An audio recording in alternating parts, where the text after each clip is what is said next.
அனைவருக்கும் வணக்கம். இன்றைக்கி நம்ம இந்த வீடியோவில் எதை பற்றி பார்க்க போகிறோன்னா, தனுசு ராசி காலச்சக்கரத்துக்கு 9ஆம் வீடான தனுசு ராசிக்கு 18 வருட ராகு திசை எப்படி இருக்குன்னு நம்ம பார்க்க போகிறோம். தனுசு ராசி குருவோட வீடு. உங்களுக்கு வந்து பார்த்திங்கன்னா இது 3 நட்சத்திரம் வரும். அதாவது மூலம், பூராடம், உத்திராடம். மூல நட்சத்திரம் கேதுவோட நட்சத்திரம், பூராட நட்சத்திரம் சுக்கிரனோட நட்சத்திரம், உத்திராட நட்சத்திரங்கள் சூரியனோட நட்சத்திரம். இந்த நட்சத்திரக்காரங்களுக்கு கண்டிப்பாக ராகு திசை டச் ஆகும். கண்டிப்பாக அவங்க வாழ்க்கையில் சந்திச்சே தீருவாங்க. 18 வருஷம் ராகு திசைங்க. மூல நட்சத்திரத்தில் பிறக்கும் போதே வந்து பார்த்திங்கன்னா உங்களுக்கு கேது திசை ஸ்டார்ட் ஆகிருக்கும். கேது திசையில் பிறந்திருப்பீங்க. ரெண்டாவதாக உங்களுக்கு சுக்கிர திசை 20 வருஷம் நடக்கும். மூணாவதாக உங்களுக்கு சூரிய திசை நடக்கும். நாலாவதாக உங்களுக்கு சந்திர திசை நடக்கும். அஞ்சாவதாக செவ்வாய் திசை. ஆறாவதாக உங்களுக்கு ராகு திசை வரும். கரெக்டாக கிட்டத்தட்ட மிடில் ஏஜுக்கு மேலே உங்களுக்கு ராகு திசை வரும். இதே பூராட நட்சத்திரக்காரங்க பார்த்தீங்கன்னா பிறக்கும் போதே சுக்கிர திசையில் இருப்பாங்க. ரெண்டாவதாக சூரிய திசை 6 வருஷம். உங்களுக்கு மூணாவதாக சந்திர திசை, நாலாவதாக செவ்வாய் திசை, அஞ்சாவதாக ராகு திசை உங்களுக்கு டச் ஆயிரும். உத்திராட நட்சத்திரக்காரங்களுக்கு பிறக்கும் போதே சூரிய திசை, ரெண்டாவதாக சந்திர திசை 10 வருஷம் நடக்கும். மூணாவதாக செவ்வாய் திசை உங்களுக்கு 7 வருஷம் நடக்கும். நாலாவதாக உங்களுக்கு ராகு திசை டச் ஆகும். இது வந்து வயதுக்கு தகுந்த மாதிரி தான். சரிங்களா? நட்சத்திர பாதம் கடைசி பாதமாக, 1ஆம் பாதமாக, கடைசி பாதமாக, அதுக்கு தகுந்த மாதிரி உங்களுக்கு அந்த தசாபுத்தி உங்களுக்கு நடக்கும். சரிங்களா? அதுதான் மனுஷனோட வாழ்க்கையை ஆட்டி படைக்கிறது. ஏன்னா நவகிரகங்கள் வந்து பார்த்திங்கன்னா முக்கியமான கிரகம் சனியும் ராகும். ஏன்னா பாவ கிரகம். ஒன்றா கெடுதல் பண்ணாங்கன்னா கம்ப்ளீட்டாக கெடுதல் பண்ணுவாங்க, இல்லை நல்லது பண்ணாங்கன்னா கம்ப்ளீட்டாக நல்லது பண்ணிட்டு போயிட்டே இருப்பாங்க. அதுதான் ராகு கேதோட உங்களுக்கு சனி ராகுவோட வேலை. இப்போ வந்து ராகு வந்து இந்த தனுசு ராசிக்காரங்களுக்கு வருங்க. கரெக்டான ஒரு இதில் மிடில் ஏஜில் உங்களுக்கு கரெக்டாக ஸ்டார்ட் ஆகும். 18 வருஷம், 1 வருஷம் 2 வருஷம் கிடையாதுங்க, 18 வருஷம். ஒன்றா நல்லது பண்ணும் இல்லை கெட்டதல் பண்ணும். ஏன்னா பாவ கிரகத்தோட கடமை என்னன்னு தெரியுங்களா? நல்ல கிரகத்தோட சேர்ந்துட்டாருன்னா, ஒரு கெட்டவன் வந்து ஒரு நல்லவனோட சேர்ந்துட்டாருன்னா அவன் நல்லது பண்ணது கடமைப்பட்டவன் அர்த்தம். ஒரு பாவ கிரகம் ஒரு கெட்ட வந்து இன்னொரு கெட்டவன் கூட சேர்ந்தனா மேலும் கெடுதல் பண்ணும். நிறைய விஷயங்கள் அவங்களுக்கு கெடுதலான விஷயங்கள் தான், கெட்ட விஷயங்கள் தான் அந்த தசை ஃபுல்லாக அவங்களுக்கு நடக்கும். இப்போ ராகு வந்து இப்போ வந்து லக்னத்தில் ஒரு சில பேர்த்துக்கெல்லாம் ராகு இருக்கும், 1ஆம் இடத்துலேயே ராகு இருக்கும், அவங்களுக்கு கூடவே சனி இருக்கும். அப்போ வந்து பார்த்திங்கன்னா ஜாதகர் கம்ப்ளீட்டாக கெடுக்கும். கேரக்டர் வைஸ் கம்ப்ளீட்டாக கெட்டு போயிடுவார். சுயநலவாதியாக இருப்பார், பேராசை பிடிச்சவங்களாக இருப்பாங்க. இந்த லக்னத்தில் ராகு பொதுவாகவே லக்னத்தில் ராகு இருக்கவங்க பாருங்கள் பேராசை பிடிச்சவங்களாக இருப்பாங்க, சுயநலவாதியாக இருப்பாங்க. திடீர்னு கோவம் வருங்க, தேவையில்லாத கோவப்படுறது, முன்கோவப்படுறது எல்லாமே இந்த ராகு தான், லக்னத்தில் இருக்கிற ராகு தான். ஒரு சில பேருக்கெல்லாம் 10ல் ராகு இருக்கும். தொழில வந்து கொடி கட்டி பறப்பாங்க. ராகு திசை வந்தோடனே ஆட்டோமேட்டிக்காக அவங்க தலையெழுத்தே மாறும். என்ன காரணம்? 10ல் இருக்கிற ராகு பதவி வந்து அதிகப்படியாக ஏற்படுத்தும். ஒரு சில பேர் 10ல் இருக்கிற ராகு ஒன்றுமே இல்லாமல் பண்ணவங்களும் இருக்காங்க, ஒன்றுமே இல்லாமல் போனவங்களும் இருக்காங்க. என்ன காரணம்னா 10ல் ராகு இருக்கும். உங்களுக்கு சனி இங்கேயே பார்த்துருவார், செவ்வாயோட இருப்பார், சூரியனோட ராகு இருப்பார், இல்லை அமாவாசை சந்திரன் உங்களுக்கு தேய்பிரி சந்திரனோட இருப்பார். அப்போ அந்த ராகு திசை கம்ப்ளீட்டாக உங்களுக்கு தொழில் பண்ணவே முடியாதுங்க. நல்லா போயிட்டுருக்குங்க, அப்படியே தொழில் நல்லா போயிட்டுருக்கும். திடீர்னு சரிவு சந்திச்சு சம்பாதிச்சு எல்லாமே இந்த ராகு திசை கொண்டு போயிடும் அப்படியே. ஏன்னா ராகு வந்து முழுங்கக்கூடிய கிரகம், விழுங்கக்கூடிய கிரகம், பிரம்மாண்டத்துக்கு உண்டான கிரகம். கொடுக்கணும்னு நினச்சாருன்னா கம்ப்ளீட்டாக கொடுப்பாரு.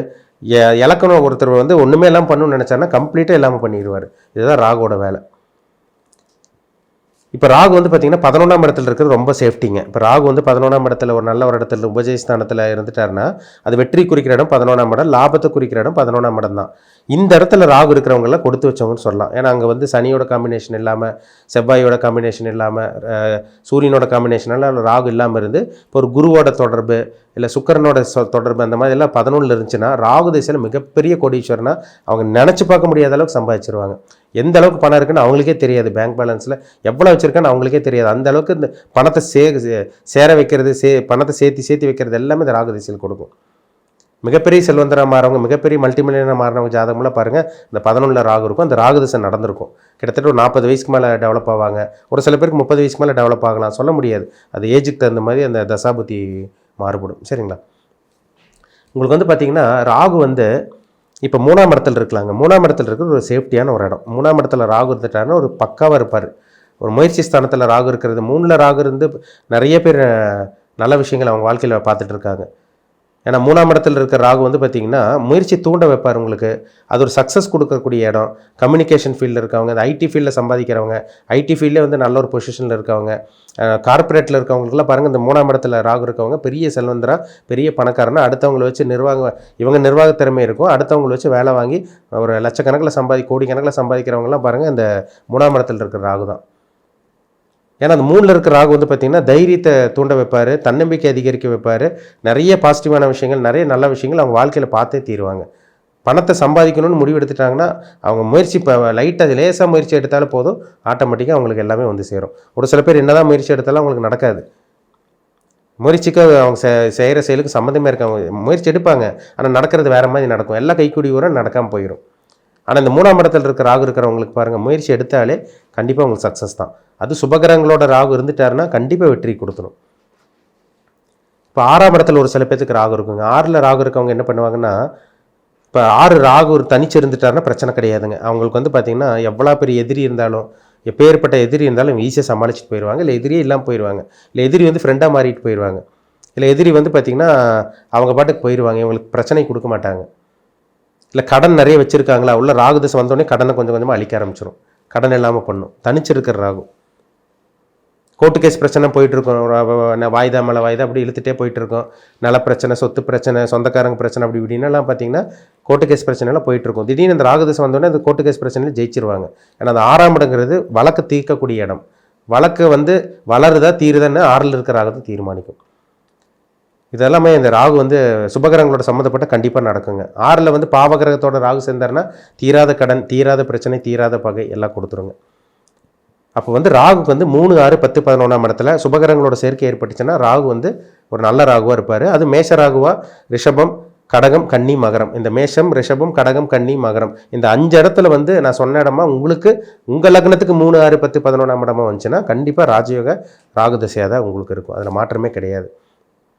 ஏன்னா ஒரு சில பேருக்கு வந்து ராகு திசை வந்து என்ன பண்ணுறதுனே தெரியாது, ஒரு மனக்குழப்பம் இருக்கும்.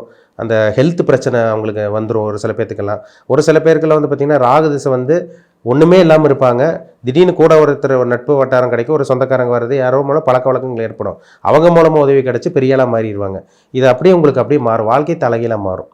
இது வந்து ராகு வந்து சுபகிரகங்களோட சேர்ந்தால் நல்லது கொண்டு போயிடும், பாவகிரகங்களோட சேர்ந்தாருன்னா அப்படியே வீழ்ச்சி கொண்டு போகும். அவ்வளோதாங்க வித்தியாசம். அதனால் உங்கள் தனிப்பட்ட ஜாதகத்தில் ராகு இங்கே இருக்குதுன்னு பாருங்கள். அது லக்னத்தில் இருக்கிற ராகு பேராசை கொடுக்கும், சுயநலத்தை கொடுக்கும். 2ல் இருக்கிற ராகு பொய் பேச வைக்கும், தவறான பழக்க வழக்கங்கள், தீய பழக்க வழக்கங்கள், அந்த போதை வசத்துக்கு அந்த போதை பழக்கங்களுக்கு அடிமையாகிறதெல்லாம் இந்த 2ஆம் இடம் சம்மந்தப்படுறது தான். 7ஆம் இடத்தில் இருக்கிற ராகு தவறான பழக்க வழக்கங்கள், எக்ஸ்ட்ரா மேரிட்டல் அஃபேர் எல்லாம் வருது பார்த்தீங்களா, அதெல்லாமே 7ல் இருக்கிற ராகு தான்.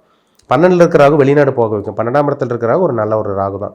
ஒரு சில பேத்துக்கு 4ஆம் இடத்துல ராகு இருக்கும், அம்மாவோட ஆரோக்கியம் கெட்டு போகும்.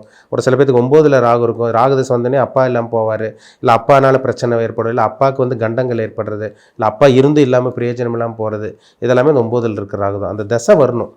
அந்த தசை வந்தால், அந்த ராகு திசை வந்தால் தான் உங்களுக்கு அந்த சில விஷயங்களை ஏற்படுத்தி கொடுக்கும். சரிங்களா? 8ஆம் இடத்துல இருக்கிற ராகு வந்து பார்த்திங்கன்னா ஒரு சில பேத்துக்கு அசிங்கமானதெல்லாம் கொடுக்கும்.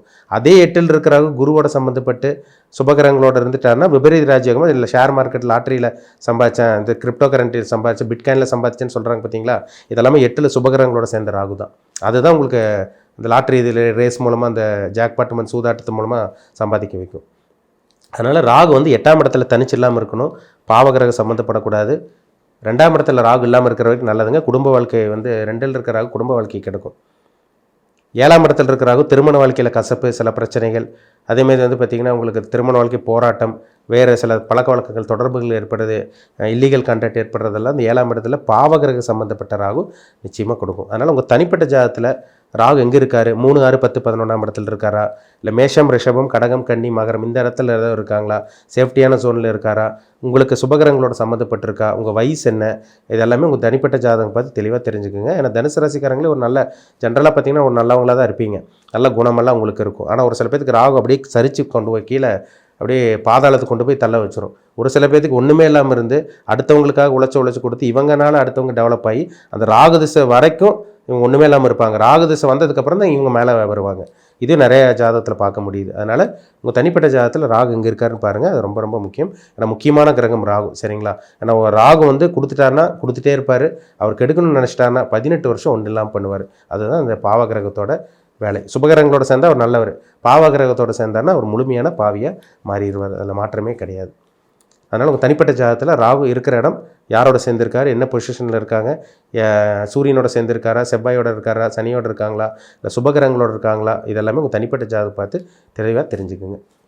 மீண்டும் அடுத்த பதிவில் சந்திக்கும் வரை உங்களிடமிருந்து விடைபெறுவது உங்கள் ஜோதிடர் தமிழரசன். நன்றி, வணக்கம்.